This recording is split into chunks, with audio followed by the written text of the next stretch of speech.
If you're one of those people that likes to take your e-bike with you on all your adventures and travels, then you know you can't just grab any ordinary bike rack off the shelf. It has to be a special bike rack. It has to be a strong bike rack. And so today, I want to share with you one that's made precisely for e-bikes, the Hyperax Volt Lift. It can hold up to 160 pounds worth of bikes. That's two 80-pound bikes on each rack. And it's got a ramp to make loading easy. So make sure you stay to the end to hear my true thoughts on how this bike rack performs and whether it's a good choice for you.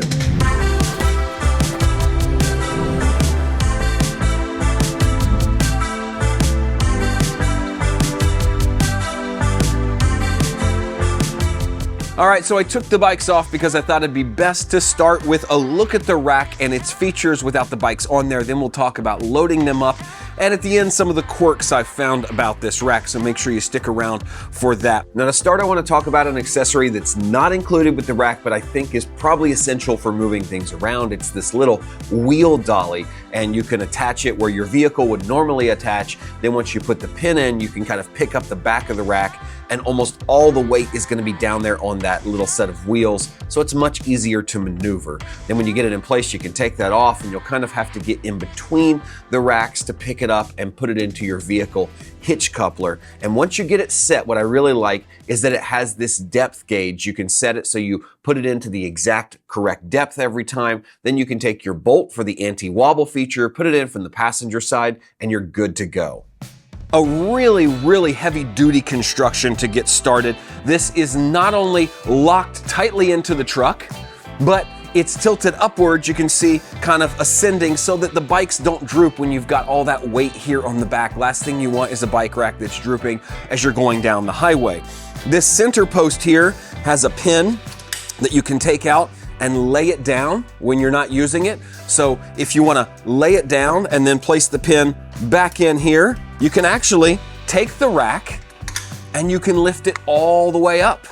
So when you're not hauling any bikes around, the bike rack can be tucked away. So maybe you're going on a trip, you've unloaded the bikes at a campground or at your rental, and you're just gonna be riding around with the rack on the back. It folds up really nicely. So this is one of three positions. You've got all the way up, then if you twist your handle, hold down, you've got your standard position for holding bikes, then you can go even further down that will allow your tailgate, yes, I checked, your tailgate to come down without hitting.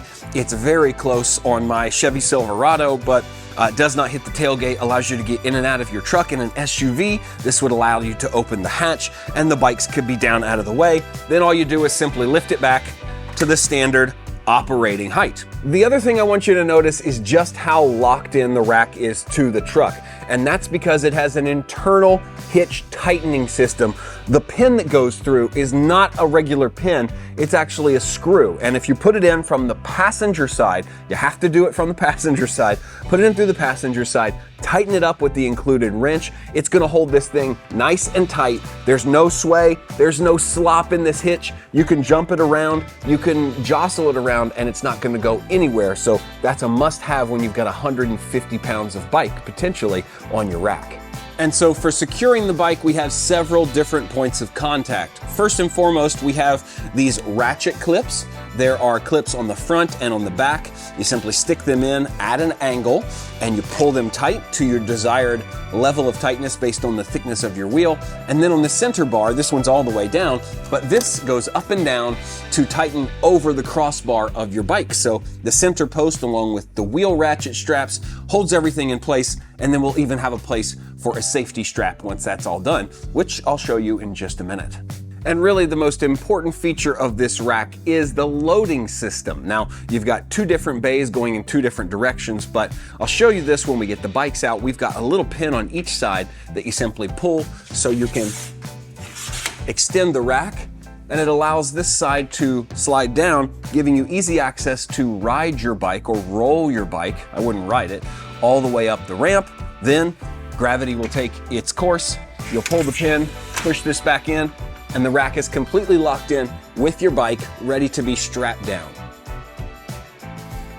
Now, I'm gonna put two very different styles of bikes on the rack so you can see how each works on there because it's a different setup process. This first bike is a very lightweight, very skinny tire e-bike. It's gonna be much easier to load, but it's also got some more delicate pieces. So we do have the Hyperax guard here. It kind of velcros onto the crossbar so that the clamp coming down doesn't damage it. Even though there is some soft rubber on the clamp, we want to make sure nothing happens to the crossbar or the paint job. And so this will be the first bike we're going to use. And this will be the second bike we'll use. This is going to be right at the top of the weight limit at about 75 pounds before accessories. There's been a few things added to this bike, but because this has a step-through frame, we've added the Hyperax extension pole in the middle, which we'll talk a little bit more about once we get it up on the bike rack. But you must have this pole in order to put a bike like this on the ramp, because otherwise there's nothing for that middle clamp to hang on to and hold the bike in place. So without this pole here, which I'll show you how to install in just a minute, you wouldn't be able to put this bike on the rack. So just know if you have a step-through frame, you need to order one of these bars to make your bike compatible with the Hyperax bike rack. And thank you to Fioboc for sponsoring today's video. They make travel, outdoor, and performance clothing like this half-zip mock neck tee I'm wearing right now.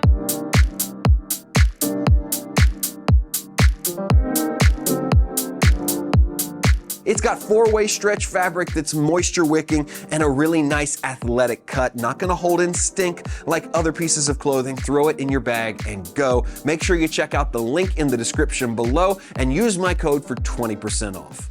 So before we load the bikes up, let's talk about installing this extension rod here in the middle.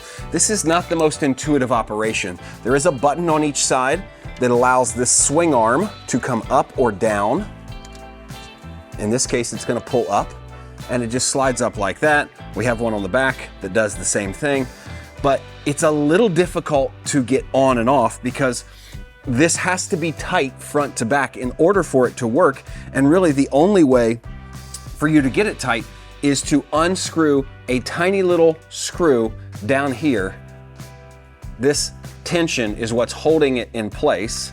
So as I tighten the screw, it goes down and allows this now to extend. I had to put my seat down a little bit to get this on here, so I'm gonna raise that back up. And now we have the latitude with which to take it off. And I will say, the front of this bike, it's really tight to get on and off because that opening is not quite big enough there. This just has a fat front, and I don't think this is an abnormal bike, but you kind of have to stick it in there and force it through to get it on there. And then on the back, it obviously fits over the bike rack. And you would put your arms down on both sides and have to hold it tight while finding this screw underneath, which you can see is not very easy. And you're gonna loosen this screw, which brings it out on the pole and tightens it. I personally don't like this mechanism. I think it's a little more complicated than it needs to be. I realize if there were holes punched in this and maybe one of those spring-loaded dimples that came out, that you couldn't get it quite as tight because it needs to be tight front to back, as tight as you can get it. But it's not a very easy operation. Something like a tension rod or a twist pole here in the middle would have been much better, but this is a little complicated to get on, but once you get it on, it does work, so just be aware of that. And before you actually start putting bikes on the rack, there's one more thing you have to do. You have to figure out which one of your two bikes, if you're mounting two, has the lowest crossbar, because that bike absolutely has to go nearest to your vehicle, because the nearest to your vehicle arm is on the bottom. And if you don't, then your tallest crossbar brace won't go down on your bike. So just kind of looking at, you can see this crossbar is a little lower than this one. So we're gonna mount this bike closest to the vehicle. And I did already mention this, but here's a closer look at the protector here. It's just a little Velcro strap around a rubber mat that just mounts onto the crossbar of your bike and protects the paint job and finish from any marring or scratching that might come about from the crossbar brace coming down on it. All right, so before I roll the first bike up here, I need to talk about the biggest problem I have with this bike rack. It is this handle right here. So when you roll the bikes up, they need to go underneath these crossbars, and they have these little buttons here that you can use to bring them out of the way so that as you're bringing your bike in, it's not in the way. Then you can pull them over and proceed to push down to clamp them onto your bike. The only problem is, with all the bikes I've tested, which are pretty standard e-bikes, all of them are too tall to get underneath this point in the crossbar. They're all too tall for that. And on both sides, doesn't matter which side I try, they're too tall to get underneath this. So, in the case of the bike with the step-through frame that we had the bar through the middle, I had to take the bar out to put it on, but you can't do that on a bike like that.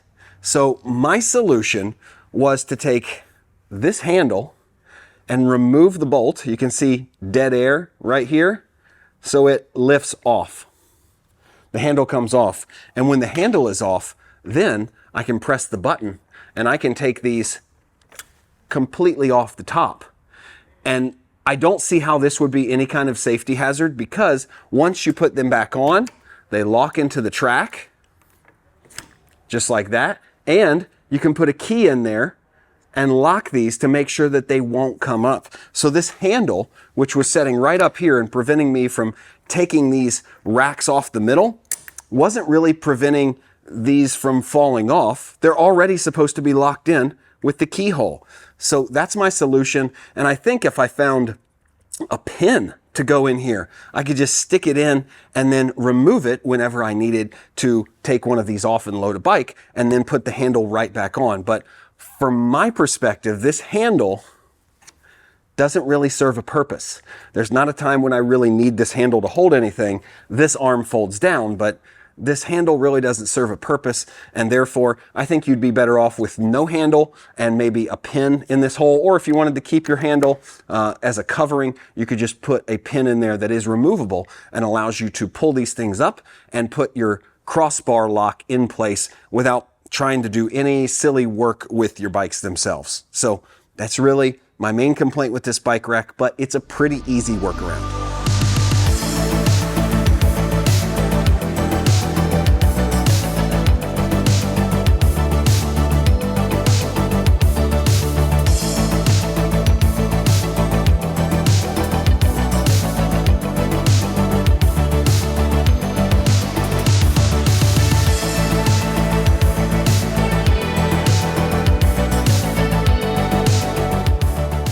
One thing you want to make sure you do is put these straps on at a diagonal angle. That's the way these ratchets are set up. So if it's more up and down, that'll cause problems. And if you have spokes in your wheels, then you need to make sure to adjust your spokes so it doesn't get involved with them and just stays right in between. So got both of them at a diagonal, like my angle. They're both tight. Crossbar is locked down. Now I'm simply going to take my key and I'm going to lock this one in place. Locked in place. It can't go up or down, can't press this button, can't move it. This bike is now locked in place. And all I have to do is put on the safety strap through this little hole here and over the top. Once that's tightened down, just tie up your excess and you're good to go. Now, because our second bike has fat tires, I've gone ahead and added these ratchet extensions. They come with the rack and they go on the regular ratchets just like this. Just slide it in place and you add an extra, 10 inches to your ratchet, and it allows it to go around that fat tire.